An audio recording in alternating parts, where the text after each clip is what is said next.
Прывітанне, гэта падкаст «Куды коціцца свет» на канале «Свабода Прэміум». Мяне завуць Дмітрый Гурневіч. Напрыканцы кастрычніка ў Ватыкане завяршылася адна з найважнейшых падзей у жыцці каталіцкага касцёла за апошнія некалькі гадоў. Яна працягвалася 3 гады. І, на думку многіх, можа рэфармаваць каталіцкі касцёл.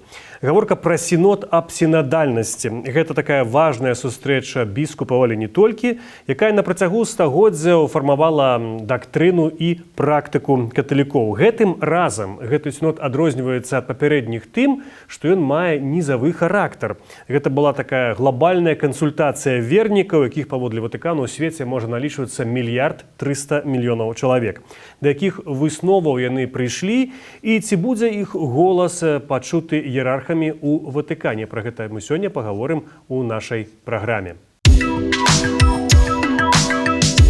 Куды коціцца свет? А мой сённяшні госць, каталіцкі актывіст і чалец Рады душпастарства беларусаў у Варшаве, Артём Ткачук. Прывітанне, Артём. Прывітанне, добры дзень.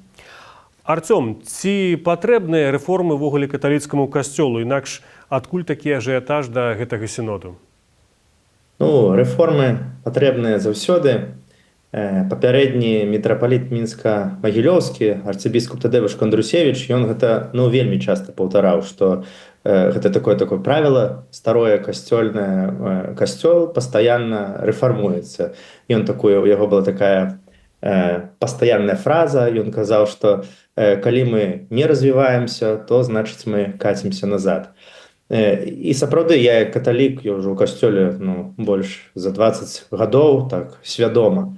Гэта нейкія змены падыходаў, некае рэфармаванне касцёла патрэбнае заўжды. Па гэтаму рэформы патрэбныя, а з чаго ўзялася такая ўвага да гэтага сінода? Па-першае, слухайце, упершыню, напэўна, у гісторыі 1/4 гэтага сінода гэта былі не біскупы, то бок гэта былі святары, свецкія асобы, жанчыны, моладзь і гэтак далей.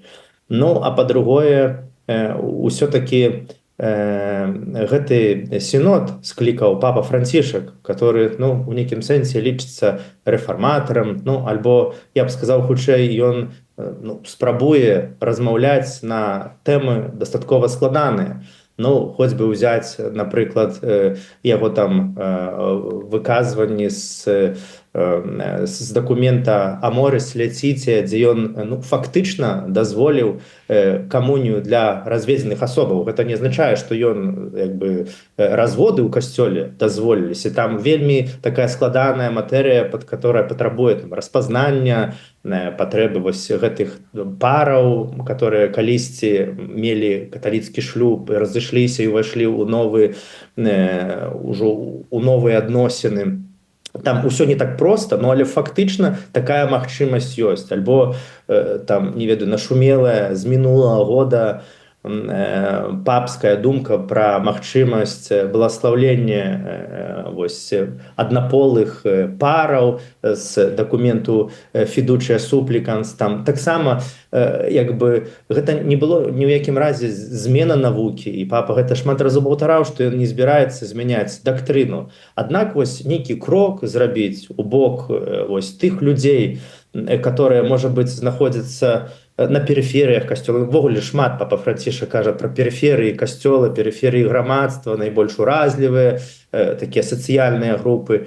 І па гэтаму, магчыма, шмат хто ад гэтага сінода чакаў нейкіх такіх новых крокаў. І вы гэтыя крокі там распазналі, убачылі, штосьці грунтоўна зменіцца?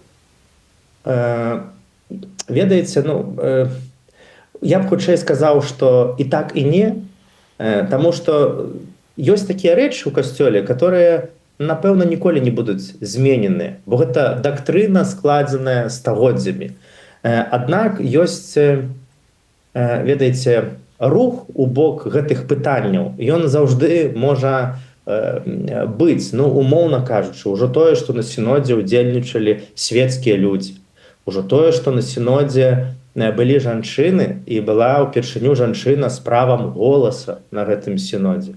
Ужо тое, што вось як адбываўся сінод, гэта можа быць, вы памятаеце такое фота, дзе яны сядзяць у такім вялікім зале і за такімі столікамі, і там, дзе папа сядзіць як самы звычайны, ну вось адзін з адным са столікаў, адзін з членаў сінода. То бок вось увогуле самыя крокі, вот гэты стыль сінода, у которым ён адбываўся. І, конечно, ён як бы знутры касцёл ну, падштурхоўвае да пэўных зменаў. І плюс я бы, можа быць, хацеў сказаць, што не ўсё, напэўна, ў нашым жыцці вырашаецца вось так вертыкальна. Прынялі нейкі закон, пастанову, і ўсё змянілася. У касцёле все вельмі свядомыя таго, што вось нейкім рашэннем сінода многія рэчы не зменіш. Але вось павольны рух, змена нашага ўнутранага пэўнага клімату, падыходаў, ну, умоўна кажучы, як прыклад, у сінодзе ўдзельнічаюць свецкія людзі. І гэта такі сігнал для біскупа ўсяго свету, што добра, каб у дыяцэзіях дапускаліся свецкія асобы туды, дзе яны ніколі не дапускаліся. Але ці гэта не проста такая, ведаеце, вось вокладка, вітрына. Вот мы правялі раз некі там сінод, пасадзілі адну жанчыну з правам голаса, запрасілі свецкіх, а пазней все будзе працягвацца далей, як і было. Напэўна, гэта не так. Я бачу гэта знутры, як выглядае. І вось у размовах са святарамі, з біскупамі дыскусія пастаянна ідзе. Ну вось сінод, што сінадальнасць, новы сінадальны касцёл, ну трэба змяняцца, але ж гэта так складана, а не хочацца. А дзе гэтых узяць свецкіх? А свецкія часта таксама лянуюцца і не адкрываюцца, не хочуць на сябе браць адказнасць. Ну, гэта настолькі шматгранная праблема, которая, напэўна, не вырашаецца тым, што, ну, не ведаю, умоўна кажучы, там, у нейкія рады дэцызіяльныя, трэба квота, каб там было абавязкова, там, не ведаю, 20% свецкіх. Напэўна, гэта такім вось, ну, аўтарытатыўным такім спосабам не вырашыцца. І я асабіста вось магу падзяліцца, як я ў касцёле дзесяцігоддзямі, то сапраўды, узгадваючы многія вось, ну, вось, свой жыццёвы шлях, як многія рэчы ў касцёле рабіліся, шмат што змяняецца.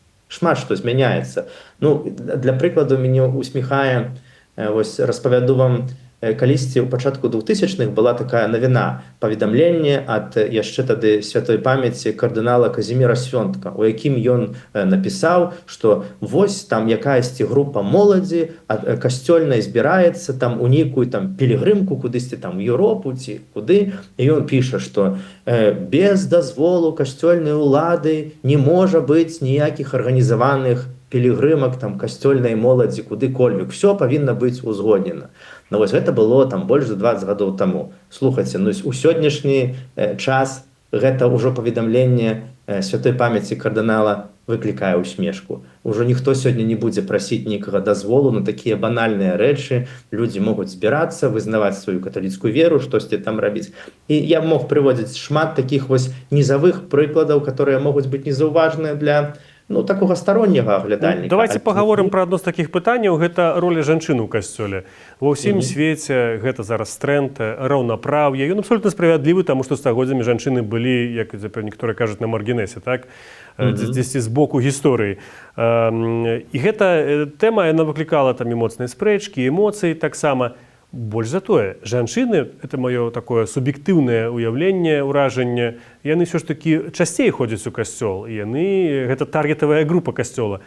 Тым не менш, іх няма ў святарах, і, як вы самі сказалі, толькі адна жанчына была. Ці штосьці ў гэтым напрамку зменіцца, і ці патрэбна, каб это мянялася? Ну, я думаю, тое, што вось гэтая сястра Наталія Беккер, такая францужанка, вось, которая мела гэтае права голасу, яны, калі я не памыляюся, она была намесніцай сакратара вось ватыканскага бюро сінода. То, што яна ўжо была, гэта я лічу, што гэта ўжо змена і гэта будзе далей развівацца. Я цалкам з вами згодзен, што ў касцёле жанчынам трэба даваць ну больш прастору для ну, служэння, для якосці працы, для нейкай адказнасці.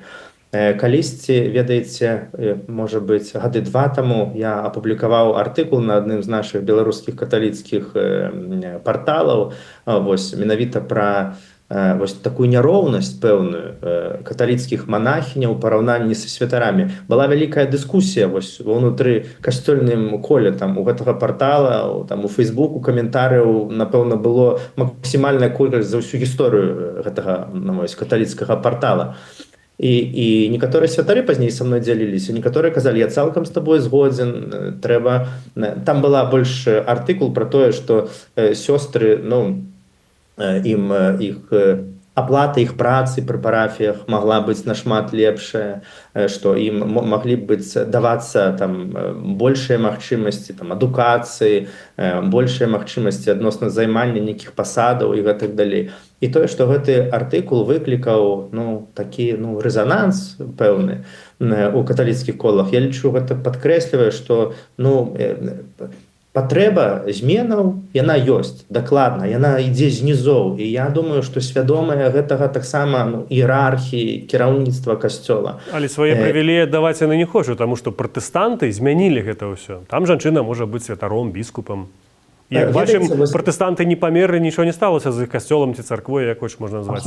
Абсалютна згодзін. Наконт самога святарства папа Францішак напрыканцы сінода, калі яму задалі пытанне пра пасведчанне жанчын, ён сказаў, што гэтае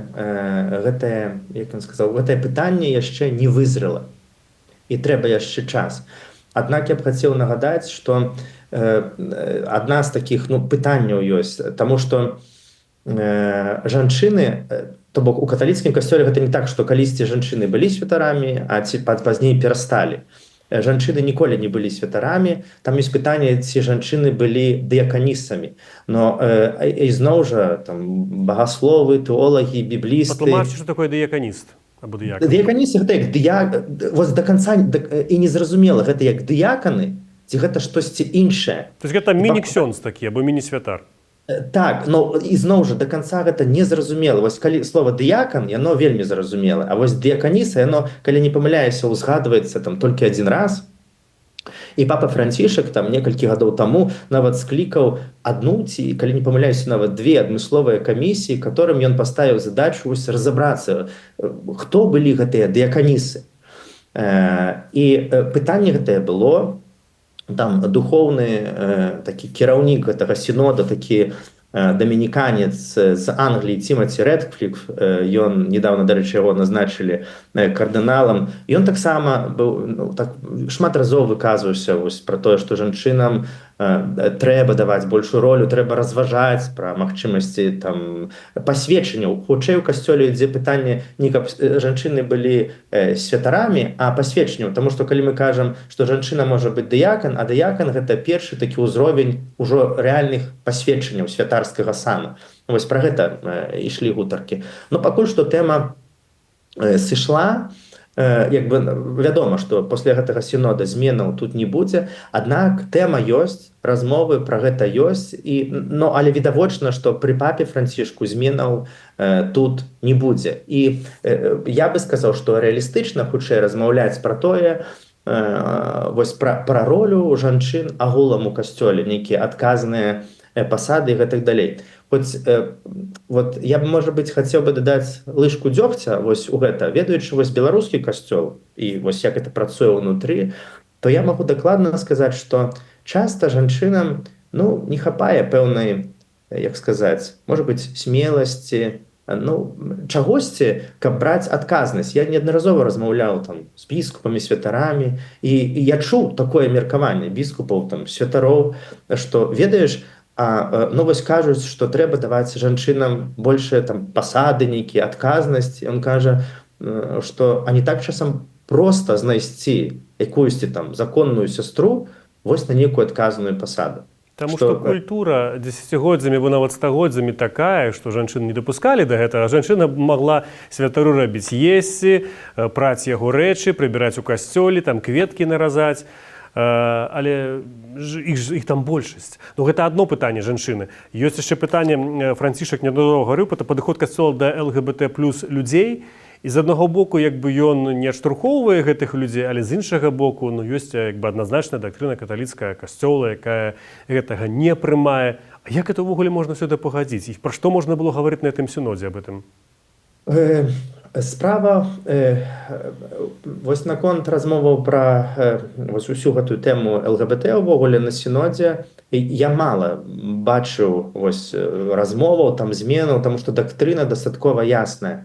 Тут хутчэй я думаю, што можна гаварыць пра само стаўленне папы, само стаўленне папы і вось асабліва яго апошнія думкі, которые ён пацвердзіў у гэтым дакуменце са снежня мінулага года Fiducia Supplicans, калі ён дапусціў бласлаўленне аднаполых параў. Там, конечно, вельмі добра распісана ў дакуменце, што гэта не павінна нагадваць бласлаўленне сужэнства, не павінна мець нейкія такія вонкавыя прыкметы, што гэта сужэнства. Ну, але калі людзі прыходзяць і просяць іх блаславіць, то можна блаславіць. І ось у гэтым ось тады было цікава, таму што колы ЛГБТ крытыкавалі папу за недастаткова ясны крок, а больш такі традыцыйныя колы, скажам, касцёльныя, казалі, што гэта за моцны крок. На маю асабіста думку, я не чуў такога правіла ў касцеле, што кагосьці не можна благаслаўляць. Увогуле, благаслаўляецца ўсіх людзей. Хочаш, каб тебе святар благаславіў, святар же ж не пытаецца, адкуль ты, што ты, як ты жывеш і гэтак далей. Хочаш, каб я цябе благаславіў, хочаш яксьці жыць з Богом, калі ласка, благаслаўляю цябе. І пагэтаму я асабіста вось у гэтым Fiducia Supplicans я не ўбачыў якогосьці вялікага вялікай такой абуральнай змены. Благаслаўляць трэба ўсіх, неважна, там грэшнік ці чалавек не грэшнік, хто з нас не грэшнік увогуле. Вось, пагэтаму, аднак гэта укладваецца агулам у логіку папы Францішка, который ізноў жа спрабуе вось ісці на перыферыі ў такія вельмі складаныя тэмы, і спрабуе размаўляць з людзьмі. Не адкідваць, он весь час паўтарае, не адкідваць людзей, быць найбольш уразлівымі, адкінутымі, зразумець. Папа Францішак шмат кажа ў гэтым пантыфікаце пра слуханне іншага чалавека. І вось сам сінод гэты, ён быў так зроблены, што там не прадугледжваліся дыскусіі, палемікі. Гэта такое касцёльнае правіла, вось, калі хтосьці быў калісьці ў нейкіх такіх касцёльных групках, і калі ідзе дзяленне людзей, то ёсць такое правіла, што кожны выказваецца сам пра сябе і за сябе, і іншы чалавек не можа каментаваць твой досвед, бо гэта твой досвед, ты з ім дзелішся. Вось падобным чынам быў пабудаваны сінод, што кожны гаворыць, мы адзін аднаго слухаем, выказваемся і спрабуем вось з гэтага ўсяго сабраць штось у дакумент. Артём, вы гаварылі пра тое, што не ўсе нават згодныя на гэтыя быццам бы рэформы, якія насамрэч яшчэ не адбыліся. Сапраўды нават у сінода было шмат праціўнікаў, которые не пагаджаліся з такой формай, гэта можна назваць кансерватыўным крылом каталіцкага касцёла. Ці звязваеце вы моц, скажам, гэтага крыла з тым, што касцёлы пусцеюць, людзі перастаюць туды хадзіць. Ясна, што старыя людзі, которые былі раней касцякоміны, паміраюць, але маладыя не прыходзяць. Людзі нават не шкадуюць часу, каб пайсці на адмысловую працэдуру выпісацца з каталіцкага касцёла. Это трэба там нейкія заявы пісаць, іх разглядаюць. Это ж цэлая працэдура такая бюракратычная. Людзі не лянуюць, это сотні тысяч людзей гэта робяць. Ведаеце, гэта для касцёла ўсё не новае. Гэта прадказаў яшчэ калісьці малады святар Йозеф Ратцингер, пазней папа Бенедыкт XVI. Ёсць нават у касцёле ёсць такі выраз, што прароцтва папы Бенедыкта, калі ён яшчэ ў 60-х гадах сказаў, што нас чакае касцёл будзе меншым, і магчыма, што ён калісьці паменшыцца ізноў да 12, мы страцім усе свае там сацыяльныя, дзяржаўныя, грамадскія якісьці прывілеі, і ўсё будзе зусім інакш, чым мы прывыклі. Гэта папа Бенедыкт, яшчэ тады Йозеф Ратцингер пісаў у 60-х гадах. І ўсё гэта адбываецца, і ў Еўропе гэта ўсё адбываецца, і нават у Беларусі гэтыя секулярныя працэсы адбываюцца. Разам з гэтым вось такі час. Я сколькі кніжак папы Бенедыкта не чытаў, ён піша, што такія часы проста. Гэта не так, што віна вся толькі на касцёле. Разам з гэтым Не ведаю, можа быць, вы чулі, такая навіна на працягу ўжо тут можа быць 10 гадоў у Францыі адбываюцца рэкордныя там колькасці хрышчэнняў перад вялікаднем, бо ў касцёле так это Так, старая это 1000 людей. Мне здаецца, 8 тысяч гаворка ішла. Ну, это не так шмат на краіну, дзе жыве амаль 100 мільёнаў, там 80 ці колькі. Так. І з кожным годам гэтая колькасць людзей павялічваецца. Перш за ўсё, гэта дарослыя людзі, которые прыходзяць да веры. Я вось чытаў артыкул на адным каталіцкім нямецкім сайце, вось яны спрабавалі разабрацца, вось адкуль гэтыя людзі раптоўна пачалі тысячы людзей вось кожны год менавіта дарослых людзей прымаць хрост. І яны зрабілі некалькі інтэрв'ю з французскімі святарамі, і яны сказалі, што а мы не ведаем, чаму так адбываецца. Ну мы проста рабілі все, як рабілі заўсёды. І раптоўна пайшла гэта хваля. І яны сказалі, што вот все сышліся ў думцы, што у нас няма іншага тлумачэння, чым толькі тое, вот, пра што касцёл вучыць стагоддзямі, што Дух Святы вее дзе хоча. Так, але я думаю, што калі ўсё ж такі паглядзець на лічбы, колькі людзей адышло, колькі там памерла, мовна кажучы, ну, ведаеце, як бывае баланс нараджальнасці і смяротнасці, то ўсё роўна гэта будзе вельмі далёка не карысць каталіцкаму касцёлу, тым больш, што будынкі пусцеюць, вясковае насельніцтва памірае, а там шмат святыняў было. І ў Беларусі гэта чакае. Вы, напэўна, ж таксама чулі пра гэту навіну, што ў Пінску спыніла дзейнасць адна з 2 каталіцкіх семінарый у Беларусі, дзе, ў прынцыпе, і так апошнія гады было 1-2 клерыкі, то есть это студэнты, которые ў будучыні хацелі б стаць святарамі. Гэта, прабачце, ну, фіяска атрымліваецца. Гэта, можа быць, знешне выглядае фіяска, але ўнутры для касцёла вось гэтыя масы, гэта не мэта. Вось я рабіў інтэрв'ю, можа быць, 2 гады таму з рэктарам Гродзенскай міждыцыдыяльнай семінарыі. І ён такую цікавую рэч сказаў. Я яму таксама задаў пытанне, чаму ў 90-е гады на курс семінарыі прыходзіла там, па 40 чалавек, у семінарыі Гродзенскай вучылася некалькі сот чалавек, а сёння, дай Бог, калі ў год 10. А гэты рэктар семінарыі сказаў, ну таму што сітуацыя 90-х гадоў, яна была ненармальная. Мы сёння жывем у нармальнай сітуацыі, калі прыходзіць 10 чалавек. Вось гэта норма.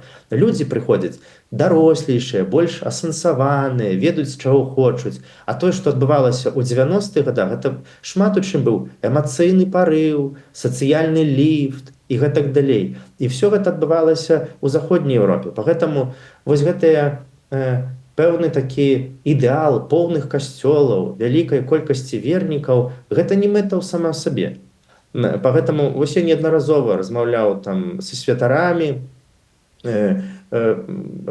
Канешне, прыемна, калі людзей шмат. Але калі людзей не шмат, гэта не азначае, што ты робіш нешта кепска альбо штосьці інакш. Я разумею, напрыклад, што цяжэй, напрыклад, святарам у Беларусі, которые працуюць на Магілёўшчыне, на Гомельшчыне, у которых увогуле там парафіі 30 чалавек.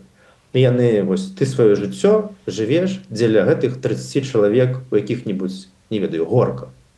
Вось, і да цябе на імшу ў нядзелю прыходзіць там 15 чалавек. Ну, але там сітуацыя іншая. Гэта не тое, што 5000 сышло, толькі гэтае грамадства прайшло ўвесь гэты чырвоны тэрор. У Еўропе все інакш. Аднак, ну, я маю досвед там жыцця ў Гішпаніі і быцця ў касцёле гішпанскім, напрыклад, у касцёле нарвежскім, я таксама нейкі час жыў у Нарвегіі, быў у касцёле. Там ніхто не заламвае рук за таго, што пустыя касцёлы. Добра, нас меней, мы працягваем працаваць, як працавалі. А скажыце, вы асабіста якому касцёлу даеце перавагу? Такому вялікаму, магчыма, не ідэальнаму дзесьці, але калі вот рэальна мільёны, ці ўсё ж такі 30 чалавек у горках? Але шчыры і больш, скажем, такі асэнсаваны, так, вы про это вы кажаце? Вот па шчырасці мне бліжэй, конечно, маленькія супольнасці. Я ў нейкім сэнсе прадукт такіх маленькіх супольнасцяў, таму што вось калі паглядзець мой шлях такі жыцця ў каталіцкім касцёле, гэта заўжды былі невялікія супольнасці, і да сёння я член невялікіх супольнасцяў на некалькі дзесяткаў чалавек, дзе мы ўсе адзін аднаго ведаем, і я сябе так дастаткова камфортна адчуваю ў гэтых супольнасцях. Але ізноў жа я хацеў падкрэсліць, што гэта не азначае, што маленькія супольнасці сіла, а вялікія парафіі, там 1000 чалавек, і калі ў касцёле збіраюцца 1000, гэта ўжо горш, і іх вера горшая, а мы тут маленькія, лепшыя. І там так, прабачце, можа па-каталіцку Дух Святы вее, і там мы не ведаем сітуацыі жыццёвых людзей. Але калі казаць пра мяне, ну так мой жыццёвы лёс склаўся, што я сябе вельмі камфортна адчуваю. Асабліва вось пасля доўгага жыцця у Еўропе, для мяне вялікае значэнне мела жыццё у каталіцкім касцёле ў Іспаніі. Я памятаю, на пачатку мне было цяжка прыняць, што на кожнай вуліцы касцёла яны ўсе пустыя, а іспанскія католікі вельмі нармалёва, все дзейнічае, всякія супольнасці ёсць, людзі моляцца, падымаюць нейкі свой голас, у грамадстве выказваюцца. Іх гэта не прыбівае, вось то, што іх так мала, альбо то, што вот яны прайшлі такую трансфармацыю ад вялікага касцёла да вельмі маленькага. Яны сябе цалкам нармалёва адчуваюць. Магчыма, не ўсе. Як ці бачыце вы нейкія спробы касцёлу ўсё ж такі вярнуць гэтыя поўныя будынкі? Яшчэ Зміцер, мы шмат разоў падчас нашага інтэрв'ю ўжываем слова касцёл, і магчыма у слухачоў, у гледачоў можа скласціся ўражанне, калі кажацца касцёл, то гэта толькі біскупы і ксяндзы. Для любога католіка касцёл гэта усе вернікі. Супольнасць. Так, супольнасць, а нават паводле катэхізіса каталіцкага касцёла у касцёл складаюць і ўжо тыя, хто на другім баку. І ёсць такое, нават вось так кажуць, што касцёл гэты зямны, который вот у гэтым моманце жыве, гэта меншасць касцёла, большасць уже на другім баку. Поэтому, калі штосьці мы спрабуем змяніць усе разам, то гэта, канешне, не толькі пра ксяндзоў, пра біскупаў, пра папу. Людзі звычайныя таксама спрабуюць рабіць супольнасці больш людскія, адкрытыя, зразумелыя. Вядома, што працэсы сацыяльныя, все грамадскія яны настолькі вялікія, што немагчыма гэтаму так супрацьстаяць цалкам. Аднак, конечно, вот як я ёсць у касцёле беларускім, адназначна я бачу, што шмат людзі робяць тое, што могуць. І ад усяго сэрца ёсць, як мне падаецца, у любой арганізацыі ёсць людзі, которые больш адкрытыя на супрацу людзей, стараюцца шмат рабіць. Ёсць тыя, которые выконваюць толькі свае базавыя абавязкі. Ёсць выгарыўшыя, ёсць тыя, которые все-таки знайшлі гэтае другое дыханне. Ёсць шмат розных, і я ўжо ў сваім жыцці навучыўся радавацца проста з кожнага паасобку, хто штосьці спрабуе не пускаць рукі і спрабуе штосьці рабіць. І, конечно, гэты сінод, который склікаў папа, несумненна, ён спрабуе са сваёй, так сказаць, калакольні надаць касцёлу нейкі новае паветра ў ветразе, нешта памяняць вось так у сістэме, і гэтак далей. Але відавочна, што сінод, нейкія рашэнні біскупаў, папаў не могуць змяніць усяго. Змены адбываюцца на базавым узроўні, сярод людзей, перш за ўсё. Поэтому напэўна, робіцца недастаткова, але робяцца то, што маглі. Я неаднаразова, мяне цікавіць вельмі тэма адраджэння касцёла ў 90-е гады. І тут у касцёле ёсць розныя погляды, што зрабілі правільна ў 90-е гады, што неправільна зрабілі. Аднак старэйшыя святары, которые прайшлі, яны сталі святарамі ў самым пачатку 90-х гадоў, яны такую прыгожую фразу кажуць, што можа мы што і не так рабілі, але рабілі ад чыстага сэрца, як маглі, наколькі у нас хапала нашай адукацыі, нашага развіцця, нашага бачання, як умелі, так рабілі. Артём, а вы бралі ўдзел у гэтым сінодзе? Я непасрэдна не быў членам сінода і гэтак далей, але я асвятляў сінод, пісаў шэраг артыкулаў, шэраг інтэрв'ю з біскупамі, са святарамі, і стараліся трымаць гэтую тэму у медыйным парадку каталіцкім. Што вы лічыце, як беларускі каталік, што трэба неабходна было б змяніць у першую чаргу? Таму што кожная краіна, а там у кожнай краіне былі гэтыя пытанні, я глядзеў там Паўднёвай Карэі, там былі пра самагубства, ЛГБТ, у Германіі было менавіта там і пра гэту вертыкальную або гарызантальную структуру. Што вам найперш? Што мне найперш? Ой, ну это такое вельмі глобальнае пытанне. Я па жыцці сколькі ёсць у касцёле, я спрабую, ну як бы конечно я гляжу там на глобальныя гэтыя працэсы, як і што адбываецца, але я больш дзейнічаю, ну, у сваім асяроддзі, сярод сваіх блізкіх, спрабую змяніць тое, што я магу змяніць, ну, многія рэчы. І я па шчырасці вось аднойчы так задумаўся, ну вось, каб я быў там біскупам, напрыклад, і далі б мне там уладу штосьці пазмяняць. І я так пачаў думаць, вось, спрабуючы адказаць на ваше пытанне, што б вот я рабіў. І я так пра гэта падумаў, я зразумеў, што это, ну, это складаная матэрыя. Я нават не ведаю, нібыта, ведаеце, фасадна можна было б казаць прыгожыя рэчы. Я б там за ўсё добрае, супраць усяго кепскага, там, і гэтак далей. Жанчынам святарства, там, камусьці штосьці там яшчэ.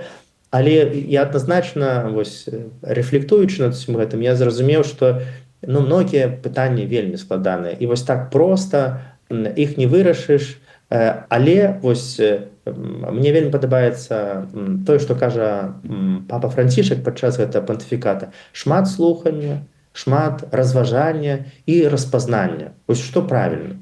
Таму што гэта заўжды вось, эмацыйны нейкі парыў, ён ж не заўжды правільны. Гэтаму мне цяжка сказаць, што б я змяніў.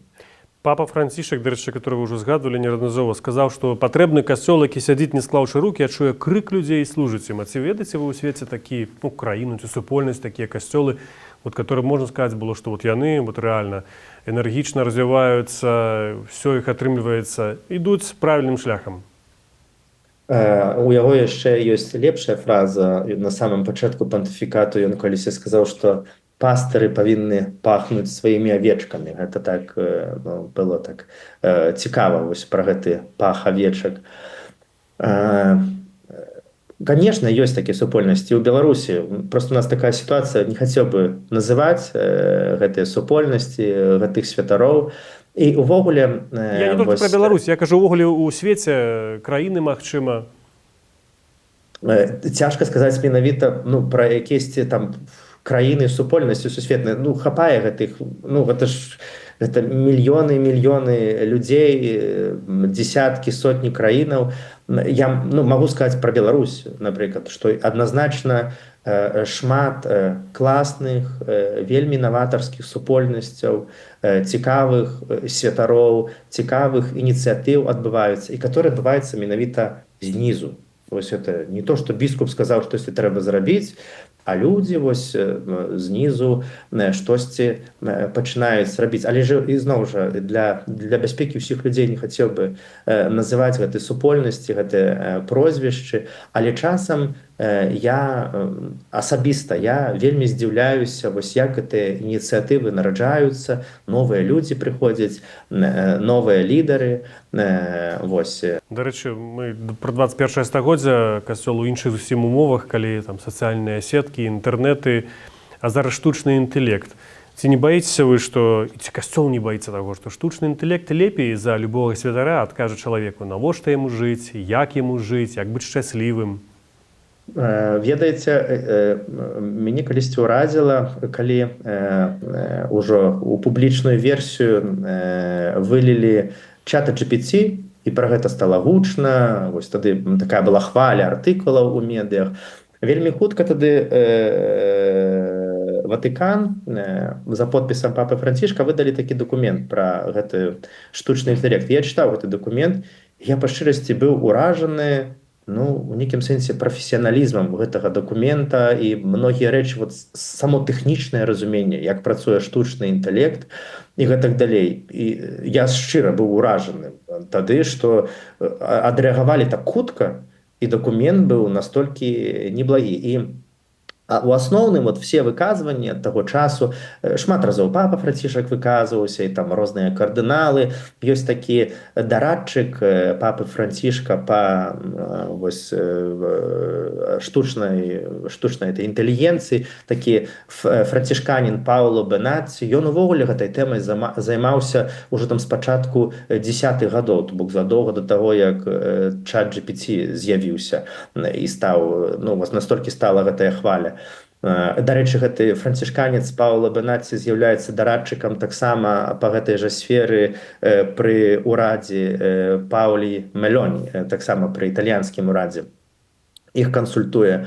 Поэтому абсолютно спокойное стаўленне і ва ўсіх гэтых выказваннях і Пауло Бенаці, я чытаў некалькі яго прац і папы Францішка на гэты конт, яны заўжды падкрэсліваюць, што штучная інтэлігенцыя адкрывае шмат магчымасцяў. Галоўнае, трэба, каб яна служыла людзям, а не кіравала людзьмі, не пашырала там няроўнасці, не пагаршала становішча там нейкіх групаў на перыферыях. Вось гэты айцец Пауло Бенаці, ён увогуле, я толькі не прыгадаю цяпер, ён піша шмат і кажа на розных канферэнцыях, бо гэта цікава, ведаеце, францішканец, дарадчык папы Францішка, і пагэтаму яго часта запрашаюць на розныя канферэнцыі тэхналагічных гігантаў. Калі пагугліць яго прозвішча, то на самых папулярных, напэўна, заходніх СМІ паўсюль ёсць з ім артыкулы, і ён падкрэслівае важнасць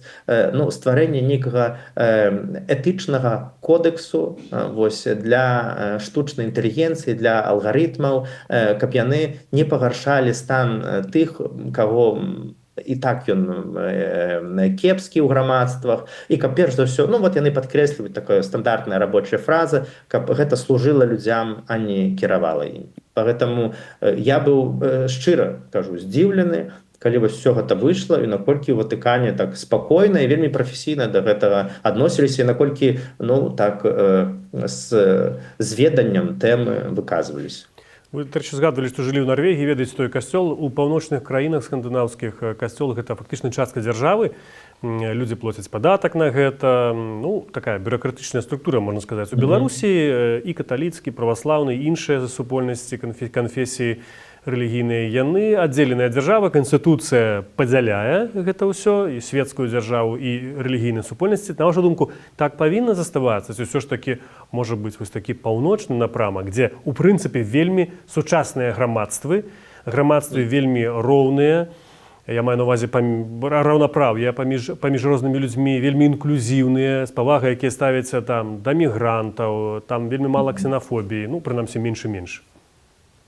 Это складанае пытанне, таму што мне падаецца, тут штучна ізноў жа нічога не зробіш, там на сілу улезці касцёлу ці якой-кольвек царкве у нейкія заканадаўчыя акты альбо ў канстытуцыю і выконваць нейкую функцыю, якуюсьці функцыю ў грамадстве, не ведаю, захавальніка нейкіх маральных каштоўнасцяў, альбо як у нас... Школа ж гэтым займаецца, чаму гэтым не займацца, напрыклад, рэлігійным супольнасцям? Яны які школы маюць нейкія там ліцэнзію? Так. Я больш кажу пра тое, што гэта як бы можа быць і добра, можа быць і нядобра. Но што б я хацеў падкрэсліць, што не ведаю, ці вось так, на сілу трэба было б гэта змагацца за гэта нейкім чынам, вось дайце нам, пастаўце нас в нейкім сэнсе вось каля гэтага карыта нейкага такога, дайце нам нейкую ўладу, дайце нам адказнасці. Мне падаецца, вось мадэлі, у которых існуюць церквы у паўночных дзяржавах, альбо там у Польшы, да ва ўсіх еўрапейскіх дзяржавах, яны фармаваліся стагоддзямі. Гэта быў заканамерны гістарычны працэс. У нас у Беларусі, на жаль, гістарычны працэс быў увогуле зусім іншы. І цяпер у нас адбываецца зусім іншы гістарычны працэс. І поэтому у сённяшніх умовах увогуле цяжка казаць пра мадэль, якая вось лепшая, калі казаць пра Беларусь, бо выпадак кожнай краіны быў бы іншы. Поэтому Маё бачанне такое, калі гэта павінна вырашаць грамадства дэмакратычным шляхам абмеркаванняў, узважання ўсіх за і супраць. Аднак відавочна, мне падаецца, все грамадствы, неважна там секулярныя, больш секулярныя, меней секулярныя, хіба што пагаджаюцца, што у касцёла ну ёсць шмат ну пэўных такіх палёў магчымасцяў, у которых касцёл можа себе праявіць там у гуманітарнай сферы, у сацыяльнай, у адукацыйнай, і напэўна касцёл дакладна мае права себе праяўляць і ну штосьці ў пэўных сферах рабіць. У той жа адукацыйнай мае права, напрыклад, на свой універсітэт, мае права на сваю школу, мае права там на нейкія свае там дамы для прэстарэлых, альбо шпіталі, альбо паліклінікі, там штокольвек. Ён мае права сам гэта арганізоўваць, але ўжо ў супрацы з дзяржавай гэта ўжо ну вось такая тэма больш шырокая. На маю думку, я б штучна ані выключаў, ані пхаўся бы вось у гэтую дзяржаўную структуру. Тут трэба размаўляць, узважваць все магчымасці. Гэта таксама, мне падаецца, і заданне для палітыкаў, каб не кіравацца толькі нейкімі ідэалагемамі, і што касцёлу нельга быць у адукацыі, як часта там, не ведаю, левыя колы кажуць. Касцёл проста апрыоры чагосьці не можа. Ну, мне падаецца, гэта нерацыянальна. Трэба размаўляць і аб'ектыўна, фактычна глядзець на рэчы, дзе супраца можа адбывацца і дзе яна можа быць карысная для ўсяго грамадства. І апошняе пытанне. Вы, як чалавек веруючы, каталік, вы маеце сваю матывацыю, навошта касцёл патрэбны. А вот людзі, которые не ходзяць ні ў царкву праваслаўную, ні ў касцёл, я пра Беларусь раскажу, і шырэй у свеце, канешне. Як бы вы ім патлумачылі, навошта, каб гэтая інстытуцыя, якая кіруецца дзесьці папам з Ватыкану, увогуле існавала? Калі для многіх людзей ёсць, ну добра, для вернікаў можа быць свая ўласная там структура, або нават уласныя адносіны з Богам. Для людзей атэістаў гэта можа быць гуманізм, нейкія іншыя ідэалогіі. Ведаеце, гэта, напэўна, збольшага я ўжо адказаў на гэтае пытанне у маім папярэднім адказе. Калі я б, мне падаецца, неправільна ў жыцці вось раскладваць людзей, арганізацыі па нейкім таким шуфляткам, ведаеце? Вось гэтыя каталікі, значыць, у іх ёсць свая шуфлядачка, свая роля ў грамадстве, і яны могуць толькі раз, два, тры, чатыры, пяць, а болей яны нічога не могуць, і вось я маю, ну вось такая іх шуфлядка. У гэтай сацыяльнай групы такая, у гэтай арганізацыі такая, і гэта такая. Все-таки чалавек і жыццё, іх алгарытмам вельмі часта не памеряеш. Ну, не памериш, таму што чалавек – гэта такая асоба. Сёння ён кажа так, а заўтра скажа інакш, прыйдзе да іншай высновы. Сёння гэтая арганізацыя вось такая, а заўтра яна зменіць сваё бачанне. Людзі змяняюцца, рэчаіснасць змяняецца. Поэтому я бы, напэўна, я шмат размаўляю з калегамі па працы, з іншымі людзьмі, там, неверуючымі і гэтак далей. Я просто кажу, цікавіцца тэмай. Ну вось, не класці ў шуфлядку, напрыклад, вот, возьмем, калі мы размаўляем тэму касцёла, то не класці касцёлу нейкую шуфлядку і абсалютна не цікавіцца нічым болей. Але штосьці дачытаць, задаць нейкае пытанне, паставіцца крытычна да сябе самога. Таму што ж кожны ведае, што мы вязні сваіх стэрэатыпаў вельмі часта. І мы штосьці ўяўляем, што штосьці быць можа, штосьці не можа, а вось гэта так. Але часта гэтыя стэрэатыпы гэта проста самападман нейкі.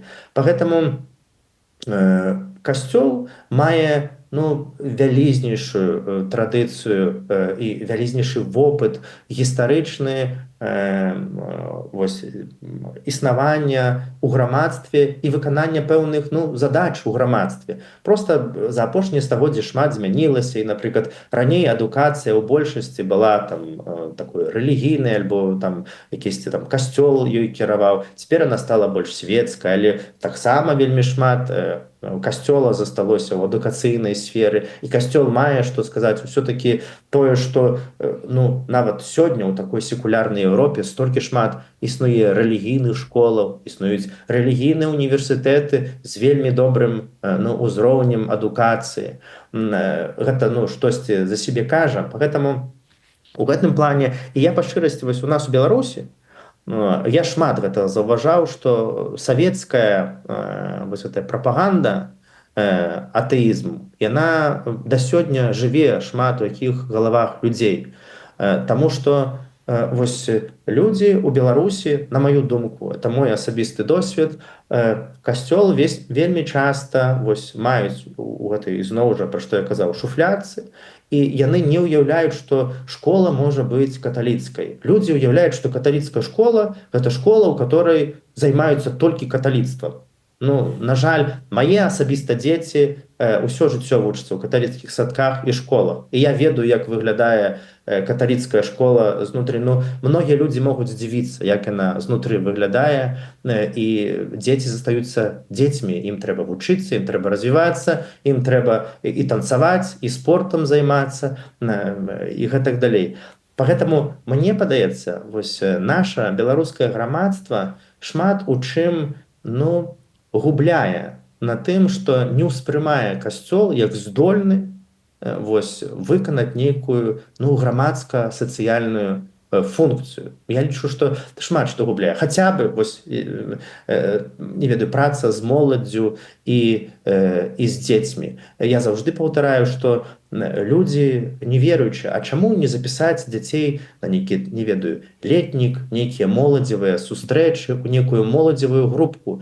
Удзел у такіх сустрэчах гэта не заўсёды штосьці пра рэлігію, гэта ўвогуле пазнанне заходняй філасафічнай думкі, адносіны да жыцця, будаванне свайго жыцця, будаванне адносін з іншым чалавекам. Ну, кепскага там дакладна не навучаць. А спазнаць штосьці новае, чаму дакладна не вучаць у нашых беларускіх школах, ну, чаму не? Ну, але вельмі часта касцёл знаходзіцца ў такой шуфлядцы, дзе, ну, апрыоры непрымальны. Дзякуй вялікі, Арцём. Гэта быў Арцём Ткачук, беларускі каталіцкі актывіст, чалец рады душпастарства беларусаў у Варшаве. Мы гаварылі пра рэформу ў каталіцкім касцёле, ці патрэбна ўвогуле гэтая інстытуцыя у Беларусі і ў свеце. А для вас у Празе працаваў Дзмітрый Гурневіч. Вы слухалі і глядзелі падкаст «Куды коціцца свет» на канале Свабода Прэміум. Дзякуй за тое, што былі разам з намі. Стаўце лайкі, пішыце каментары, калі для вас гэта бяспечна. Заставайцеся разам са свабодай. Куды коціцца свет?